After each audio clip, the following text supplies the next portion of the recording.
조갑제TV 시청자 여러분 안녕하십니까. 2019년 8월 15일 건국 71주년이 되는 날입니다.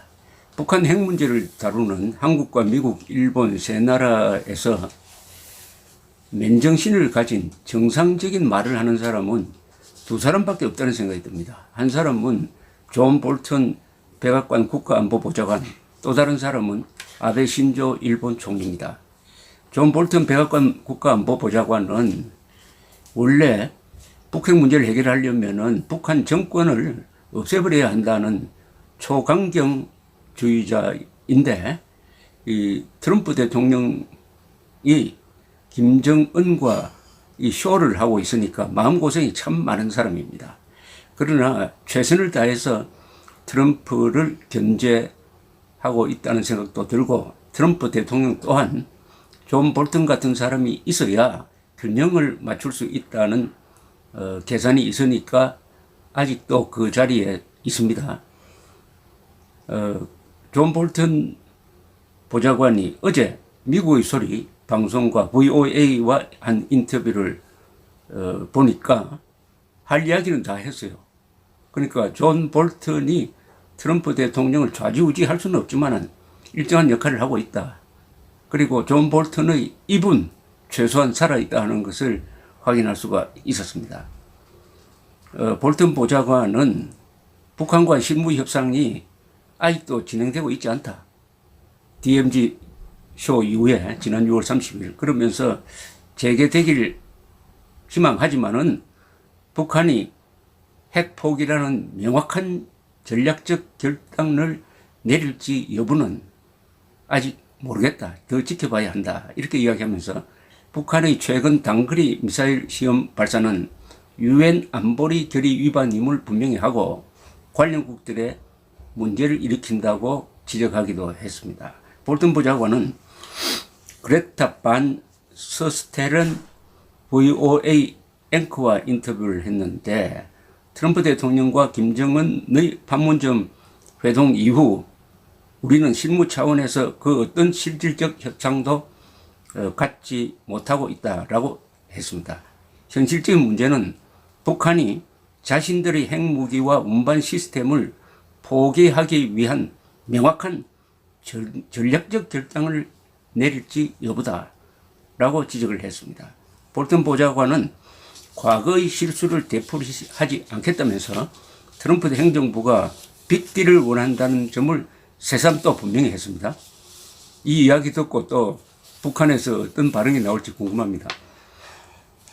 볼턴은 이렇게 이야기했습니다. 김정은을 포함해서 북한의 역대 지도자들이 하는 행동을 보면은 북한의 핵 프로그램에 대한 적당한 양보를 대가로 경제적 이익을 얻은 다음에는 정권을 안정시키고 그 다음에 핵과 관련된 약속은 지키지 않는 이런 패턴을 되풀이하고 있다. 이렇게 지적을 했습니다.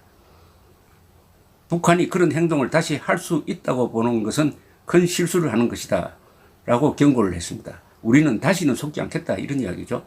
볼턴 보좌관은 우리가 바라는 것과 트럼프 대통령이 김정은과 하노이에서 만났을 때 말한 빅딜은 뭐냐? 핵무기를 포기하는 전략적 결정을 내리는 것이다. 그 다음에 이를 이행하고 이후 가능한 모든 것들을 취하는 것이라고 설명을 했습니다. 아울러 과거 북한이 약속을 지키지 않은 사례를 쭉 나열한 다음에 우리는 명확하고 충분한 검증과 준수를 원하며 이 모든 건 여전히 협상되어야 할 과제로 남아있다. 그러니까 북한의 약속은 반드시 검증을 해야 된다. 약속 믿을 수 없다. 이런 이야기입니다. 볼턴은 북한이 핵 포기로 얻게 될 경제적 이익을 또 강조를 했습니다. 트럼프 대통령이 싱가포르에서 처음으로 김정은을 만났을 때 북한이 핵을 포기하면은 북한의 경제적 미래가 밝다 하는 것을 동영상으로 보여주었습니다. 그것을 설명하면서 그 동영상은 매우 인상적이었으며 북한 측이 이 영상물을 시청하는 모습도 확인할 수 있었다라고 설명했습니다. 볼턴 보좌관은 북한 주민들을 위해 영상물에 나타난 것과 같은 삶으로 향하는 문은 그들에게 열려 있다. 그들은 이를 통과해야 하지만 아직 그렇게 하지 않고 있다. 번영으로 가는 문은 열려 있다. 그것은 핵폐기다. 이런 이야기죠. 그리고 최근 미사일 도발에 대해서 이런 입장을 정리를 했습니다. 북한의 미사일 시험 발사가 한국과 일본을 아주 불안하게 만든다.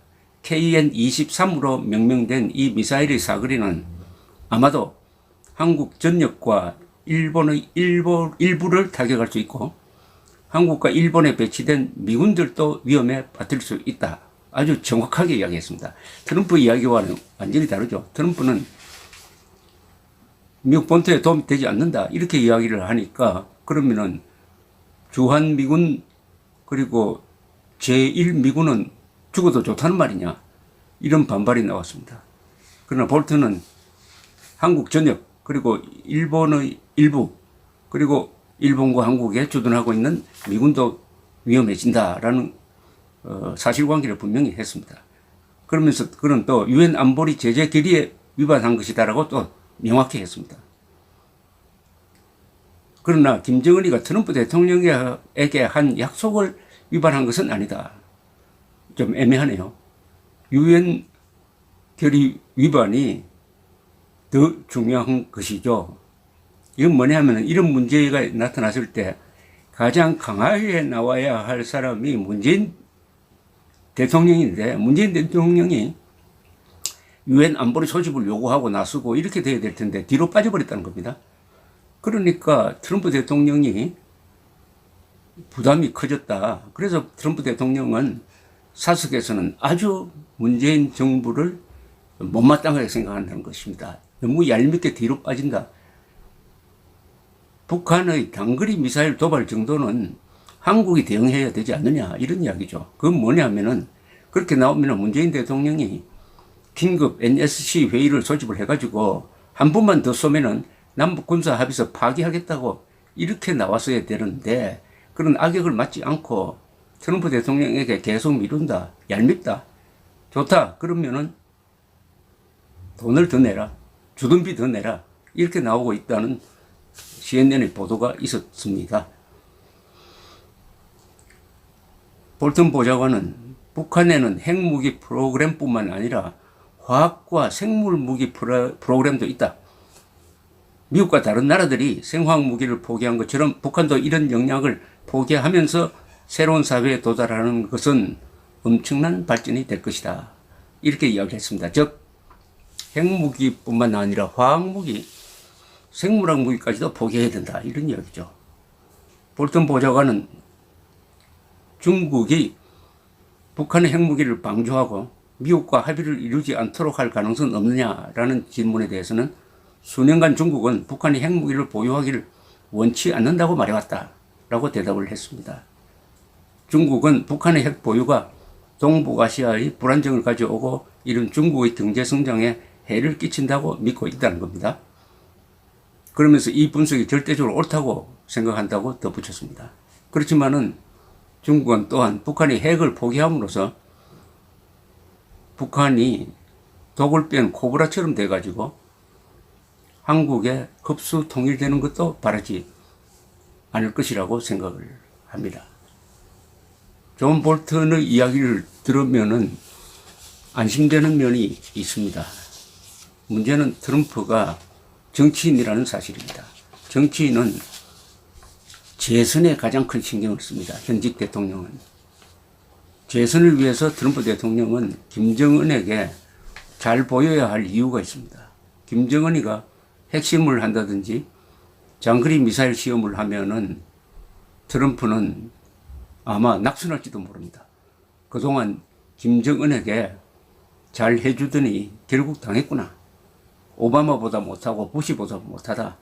이렇게 큰 비판에 직면하게 될 것입니다. 이것을 김정은이가 잘 알고 있습니다. 그러니까 이걸 가지고 협박을 하면서 경제 제재에 대한 대폭적 양보를 얻어내려는 지금 게임을 펼치고 있는데 이게 내년 한 봄에 김정은 트럼프 회담을 통해서 뭔가 또 쇼가 이루어지면은 내년 4월 한국의 총선에도 큰 영향을 줄 것이라고 생각을 합니다.